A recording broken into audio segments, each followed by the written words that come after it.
ఒక సినిమా ఫలితాన్ని రివ్యూ నిర్ణయిస్తుందా?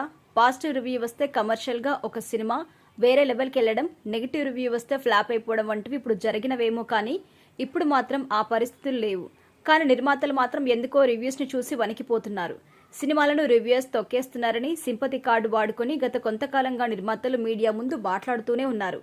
కొంతమంది నటీనట్లయితే రివ్యూస్ని బండబూతులు తిడుతున్నారు. అందుకే త్వరలోనే సినీ రివ్యూస్ ఇచ్చేపై నిర్మాతల మండలి కఠినమైన నిర్ణయం తీసుకోబోతుంది అంటూ సోషల్ మీడియాలో ఒక వార్త వినిపిస్తోంది. ఆ నిర్ణయం ఏంటి అంటే, ఇక మీదట విడుదల అవబోయే సినిమాలకి రివ్యూలు వారం రోజుల తర్వాత ఇవ్వాలి అనే రూల్ని తీసుకొస్తే ఎలా ఉంటుంది అని పరిశీలిస్తున్నారు. ఫిలిం ఛాంబర్కి ప్రొడ్యూసర్ కౌన్సిల్ ఈ విషయంలో పూర్తి స్థాయి హక్కులు ఇచ్చినట్టుగా తెలుస్తోంది. సినిమా విడుదలై వారం రోజులు పూర్తయ్యే వరకు ఎవరైనా సోషల్ మీడియాలో రివ్యూస్ ఇస్తే వారిపై లీగల్గా నోటీసులు జారీ చేయొచ్చు. కేరళ కోర్టు తీర్పుని ఇక్కడ కూడా అమలు చేయబోతున్నారని టాక్. దీనికి సంబంధించి పూర్తి వివరాలు త్వరలోనే కూడా అమలు కాబోతున్నాయి.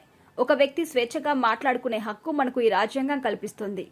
దానిని ఆపే హక్కు ఎవరికీ లేదంటూ కొంతమంది ప్రముఖులు సోషల్ మీడియా ద్వారా చెప్పుకొస్తున్నారు. అయినా రివ్యూస్ ఒక సినిమా ఫలితాన్ని నిర్ణయిస్తుంది అనుకోవడం మూర్ఖత్వం అంటూ కామెంట్ చేస్తున్నారు. సోషల్ మీడియా ఈ స్థాయిలో వృద్ధి చెందిన తర్వాత కూడా రివ్యూస్ని ఎవరు అనుసరిస్తున్నారు అంటూ కామెంట్ చేస్తున్నారు.